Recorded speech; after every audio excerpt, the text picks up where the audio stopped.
Anyway, we're here with Josh Hill of fansided.com, Hello, everybody. here to continue our journey through A Game of Thrones, every chapter of A Song of Ice and Fire. And today we read a pretty intense one, Daenerys VIII. So, this is a very intense chapter. It is. This is Daenerys Targaryen. Khal Drogo, the top of it, just falls off his horse. Yep. And just, I guess the word I would use for this one is grim all the way through. Yeah, it's, first of all, hi, everybody. Hello. And Julie, who else is here with us? Oh, we got Julie, we got Lisa, we Julie, got Kenny, Lisa, Kenny. we got C. Grange, we got Dan Turton.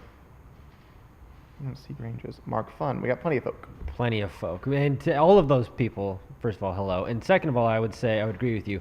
It was very grim. It was very dire. It seemed just kind of a downer. Just kind of like... From the beginning, yeah. Yeah, it was kind of an Eeyore cloud of an episode, of a chapter, great. just kind of hanging over everything. And I do remember this one, too, from the show. Yeah. Because it's very Yeah, this visceral happened thing pretty quick. with Drogo falling off the horse and all that kind of stuff. And when I was reading it, I was, on one hand, seeing the rise of Daenerys, like seeing the dominoes be set up for, her rise to power. Is she going to run away like Jorah wants her to do? Like, you have to get away from this. They're going to kill your baby and probably you after they rape you and probably do all of this horrible stuff. And on the other hand, I'm seeing parallels of, and also how she comes out of that, not like there was positive things from that. It wasn't all the negative stuff. But on the other hand, too, I was seeing parallels between the quote-unquote savages out across the sea and King's Landing, where you have similar power structures. So everybody in King's Landing on the Iron Throne, it's all hoity-toity, and we're holier than thou. We are civilized. We have societies, but they have the same power vacuum that is going to exist when Drogo dies, where you have all of these people competing and vying for leadership and to be the one, to be the king, or to sit on the Iron Throne, or to lead the Dothraki. And no matter how high society the Lannisters and everybody in King's Landing, and to a certain extent the Starks and everybody in the Seven Kingdoms, or over in King's Landing and all that, think they're not that different from the Dothraki when you boil it down to the brass tacks. It's the power vacuum, and everybody is hungry for power. And whether you're sitting in a castle or you're riding a horse with, robes on or whatever they have surcoat that they've constructed for themselves, ultimately it is the same situation. And I just found that as a fascinating parallel between the two. I don't know if that was intended by chainmail, lobstered gauntlets, whatever they keep saying. Yeah. No, I love that. And actually, I hadn't thought of that, even though it seems really obvious. One of those things that really should have occurred to me. Yeah, so these are kind of parallel stories. Robert Baratheon dies over in King's Landing. Yep. There's a mad scramble to see who can fill his place. It will be Ned, Stannis, Renly. It ends up being Joffrey with Cersei's help. And here, Khal Drogo dies. He's just the King Robert of the Dothraki. Yeah. So who is going to fill his position? He's not dead yet. He's still alive, which is very key. But yeah, he's dying, clearly. He has flies buzzing around him that he can't swat. He has this horrible wound on his chest. And yeah, the whole issue is Daenerys thinks, well, I mean, if he dies, I'll just rule, right? And Jorah's like, no. They followed him because he was strong. You're just the weird Western wife lady, and they will kill the baby because he's a rival, and they will fight for each other to see who gets to rule. So again, it's not in a perfect world. Robert Baratheon dies, it goes to Stannis because it's the brother. In a perfect world, Khal Drogo dies, it goes to Khal Drogo's unborn baby because that's the way primogeniture works and the firstborn stuff. But this isn't a perfect world. No. When they actually die, there's a mad scramble for power, which is completely reflected. So I think that's a really good point. Yeah, and it also reminded me, too, historically, not to the same degree, but the JFK assassination and the kind of power struggle, the vacuum that was created. Obviously, there's structure there because Lyndon Johnson was sworn in as vice president. But Jackie O is kind of like the Daenerys of this. And she has to be with him. And where Daenerys eventually leads and does all of that, to a certain degree, Jackie Onassis kind of did the same thing too, except she wasn't able to succeed. Right. JFK in the presidency. But it kind of reminded me of that same thing where she's there, she's present, and there is that uncertainty where it's like, what happens to this figure who kind of is the same thing, where she's the outsider who comes into the Kennedy family, and she's not one of them. She is an outsider. And once there's no longer a connection there, what happens with her? And to a lesser degree, I think that's what's going on here with Daenerys too. I kind of saw those two things lining up a little bit. What happens to her after Drogo dies? Yeah, she doesn't really have a place. Yeah. Although she kind of does, because the Dothraki take their widows back to Vaes Dothrak, where they become the Doshkali and the Crones, and just talk about it. She doesn't want to do that, though. But I love these points. I mean, in a way, if I can go kind of way to left field for a second, I mean, one of the great stabilizers that like makes modern society possible is that we've set up like democracies and systems that have a way to avoid a secession crisis. Yeah. Like that's why we have a president dies, vice president, speaker, so on and so on. Because we have hundreds of years of history where this crap happens, where a king or a queen dies and it's chaos. Yeah. Because there's no one rigid way to do it. And, you know, maybe you give it to the next oldest son, but he's like an infant or an idiot. Like you can't plan these things exactly. So it's really important to like function in a society, to have a plan. And the fact that there isn't a plan really is what the whole damn story is about. And what a lot of history was about until we finally, inch by inch, got to a place where we could actually have a plan in place. Yeah. But yeah, those are great points. Let's talk about Daenerys' decisions here really quick. So she doesn't want to lose Drogo, both because he's, you know, I think she honestly loves him. Yeah. He's her husband, and she knows this stuff. She knows that if he dies, I am out of luck. That's bad. So she turns to Mary Mazdur, the witch woman. Priestess. Dark priestess, the crazy magic witch lady, to basically ask her, do some of your wacky voodoo stuff to save my husband. Can you sympathize with her train of thought? Do you think she made the right call, given what she knows? Yes, because, well, I can sympathize with it in that I do agree with you that I think it's coming from a deeper place than save my husband. It's save this person that I've fallen in love with. It saved me, too. Yeah, and if he dies, then I'm out of luck. There's that, too, but I do think that 90% of where she's coming from is save this person that I love. I think you're right, because Jorah says to her, like, we can go, we probably should go right now, and she refuses. She stays. And we've seen this in stories and movies and history many, many times where the person in the position to make this decision does it based off of a personal feeling. It's not the most logical move. It's not maybe even the right move. Like running away and saving yourself and saving your baby seems to be the right choice here. Like if you were to statistically lay it out, I think that would be the one you get the most.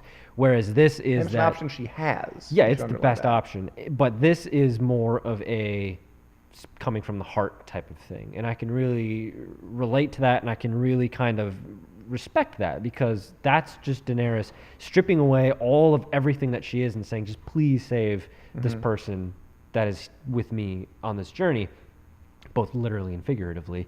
And that's something that I can't really knock her for. I don't think it was a bad decision. I think if anything, that anything other than that would have been the wrong decision, because it would go against her character, I think. Right. I think you're right at this point anyway. She's still young. There's still some naivete about her. Like, she's under the impression at one point in the chapter that she honestly thinks that, well, if he dies, like, they'll still follow my baby, right? And Jorah has to tell her, nah. Like, she's not at the level she will get to eventually. Yeah. So I think maybe it's just sort of like a Daenerys of a few years later, she might opt to just get out of there. Walking through the fire, Daenerys. Yes, that's after she kind of hardens up a bit. Yeah. But at this point, she knows she's happy with this life. There's a passage in there. Like, she finally found somewhere that she fits, and she wants to hold on to that. Alternately, if this doesn't happen, do we ever get that hardened version of Daenerys? And I don't think we do. Right. Because I think this is a crucial point in the development of her character, where this is kind of like the last time. I mean, we'll read the future chapters, so maybe this transition happens, but I feel like this is the last time we're going to truly see this kind of naivety from Daenerys, and this is an evolution. Her maturation as a character begins with this very important thing that's happening, and whereas the story is completely different if Drogo lives and... Oh yeah, and she never has to step into, like, the leadership vacuum. Yeah, not to say she wouldn't have gone on to become a great character and a powerful character, but it would have been a very different route, and I can't see her in any other way. By the way, Lisa says, I'm taking this as a compliment. Only on here could we compare Drogo to JFK. It's true. I'm taking that as a compliment, Lisa. You're welcome for that. Okay, so the actual decision she makes is to have Mary Masdor help her. Yep. And there are these really bad kind of horror movie warning signs along the way. Like Miri cuts a horse's throat and it bleeds all over Drogo in a bath of blood. All the Dothraki hate her. And then she summons kind of dancing, ethereal, horrifying demons to dance around the tent. And then the Dothraki start to stone Daenerys for associating with her. To me, Mary Masdor is a very interesting character. Who's culpable in the situation? Let's ask that question. So Mary Masdor made this kind of poultice for Drogo, which is a thing you put in your wound and heals you. He tears it off because it itches too much, just like it's healing Drogo. That's what it's supposed to do. Replace it with something that's crap. The wound gets infected. He falls off his horse because he gets all infected and he's going to die. And then when Daenerys tries to call Mary for help, they kick her and call her a witch. But she is a witch who can summon demons and stuff. So is she a good character, a bad character, in between? Can we untangle Mary Masdor's motivations and kind of try to get to the heart of who she is and what she's doing here and why? It reminded me, and they're going to love this comparison too. Not exactly, but I had a little glimpse of this when I was reading this. No, it was the scene in Monty Python's Holy Grail where they're trying to decide whether or not they burn the witch, and she's saying, "I'm not a witch," and one of the guys she made me a moot, and it's but it turns out she is a witch. It kind of reminded me of that, where you've got all of these kind of buffoons around being like, "Oh, she's a witch, we need to kill her," and all this. She is a witch. And she's like, "I'm not a witch, but she is a witch," and she's actually trying to help, and it maybe would have worked if Drogo wouldn't have gotten weird about the itching, healing and power. burning. So on the one hand, it's not really her fault because she did try to help and she tried to make good. But on the other hand, she is a witch. And I think kind of this is a messy situation. It's very messy. I think Drogo takes a lot of blame for this, though, because he screwed it all up. Honestly, yeah. If he would have just left it on, we wouldn't have had any kind of a problem. Although we wouldn't have had the evolution of Daenerys. So. We assume. I mean, it's possible that the thing she had was... Because we know that in the end, the other twist of this is... she does want to hurt Drogo. Drogo raided her village and killed everyone she knew. And then her kind of final speech in the next chapter is she saves Drogo's life, but he's in a coma.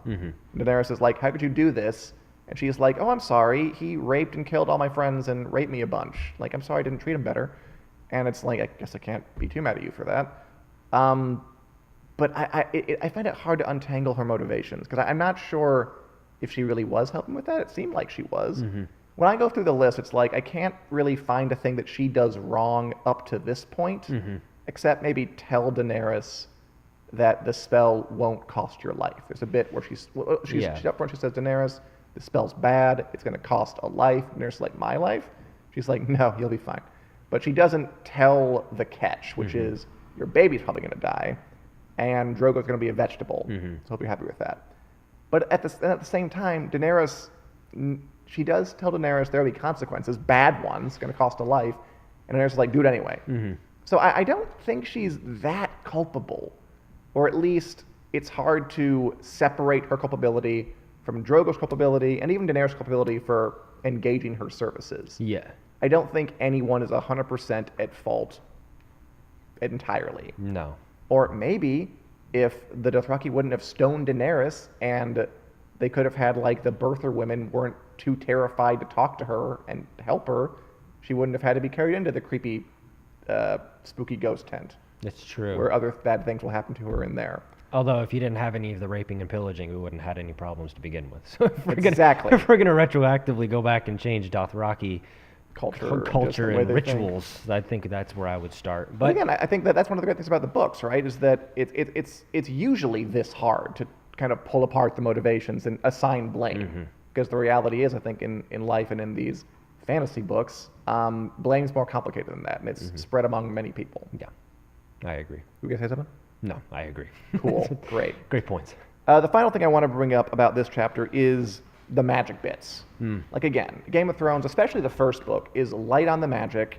I think this is as this is as explicit as we get. Mary Mazdur literally summons creepy shadow puppet demons. And I thought it was pretty effective, just kind of the mood of it, because we don't see it a whole lot. Inside the tent, the shapes were dancing, circling the brazier and the bloody bath, dark against the sand silk, and some did not look human. Ooh, spooky. And there's weird songs, and there's a weird kind of shadow play. What'd you think of this? Did it come off as cheesy to you, or did it work? Well, the fact that there hadn't been a whole lot of magic up to this point kind of made it feel a little weird, in a good way. It felt weird that it didn't gel with everything that had been happening. So we get these kind of mystical things. I liked it. I didn't think it really took away. I don't think it was cheesy. If it was cheesy or came across that way, I thought to myself, it's because it's unnatural, which is the point of being supernatural, is it's an unnatural thing. So I didn't really find it was a weird, cheesy thing in a bad way. I think it worked, and there was really kind of a hard to find a way that it was like, oh, this kind of sticks out. Yeah, I thought it worked too. Also, because I mean, even though it's the most magical, literal fantasy that we've gotten, it's not like you're shooting lightning out of your fingers or something. Right. It's like we see it from a distance. It's weird stuff happening inside a tent. Maybe she was making things with her fingers, and it just kind of looked that way. We don't know. And I like that it exists in this world. And we've talked about this before. How George R. R. Martin drops in these things where this is just part of the world, and it doesn't have to be. Look at this. This is magic. This is mystical. This is a fantasy book. It's like, oh yes, this is happening. Whatever, fine. And it's like, wait, hold on. What do you mean this is just happening? This is weird mystical magic stuff. Like you're just glossing over that. But he's got confidence in the story to be like, that's just part of the world. Don't worry about that. We'll keep moving along, which I really like because it helps build that world on an even more solid foundation, because I'm like, oh, okay, I guess it is just part of this world. So then when it comes back in books and more force, it's like, okay, it doesn't feel like it comes out of nowhere. Yeah. It's been in the background, and it's like, okay, now this is an established part of this world. I'm ready to explore whatever the heck it is. No, I hear you, yeah. And they've talked about Meiji. They've talked about, I mean, they all hate her. There's a reason they all hate her, because she can do this kind of crap, which is really creepy. Yeah. And it becomes part of that final couple of pages where, like, in quick succession, Drogo fights a guy and, like, only wins because the dude's R catches on his bone, which is disgusting. Yeah. And in that same little passage, we also got the creepy dancing demons or whatever they are on that page, in that tent. We got the Dothraki stoning Daenerys for being a witch, and she's giving birth with the line, "It felt as if her son had a knife in each hand, as if he were hacking at her to cut his way out," which is pretty vivid. Very vivid.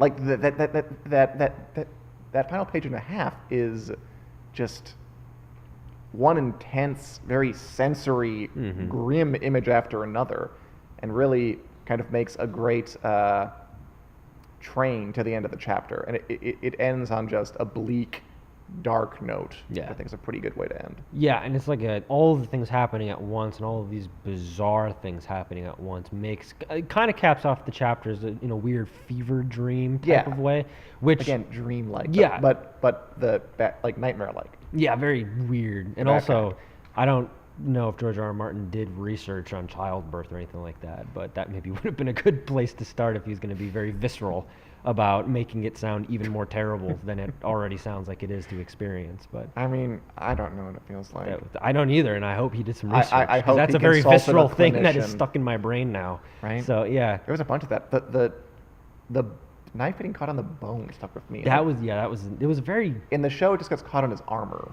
Yeah, it was a very gory kind of end. Not even gory, but like the implication of gory, just kind of uncomfortable vocabulary used.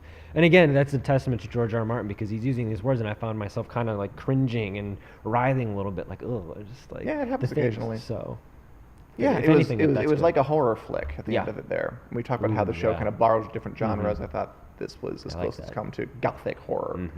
Anyway, it was a good chapter. Yeah. And next we're going to do the next Arya chapter, which is, I'll just spoil it. I mean, you can tell it's Ned Stark's death. It's going to be a big one.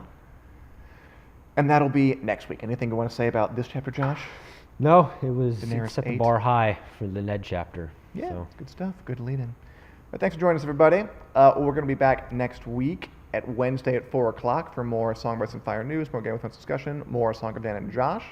And in between now and then, if you're interested, again, I'm going to plug it again, we are running the Wick Club, a new place to get Winter is Coming content, extra episodes of this show, Oh, yeah. A giveaway every single week. We're giving away a complete Game of Thrones series Blu-ray set this month. Pretty cool.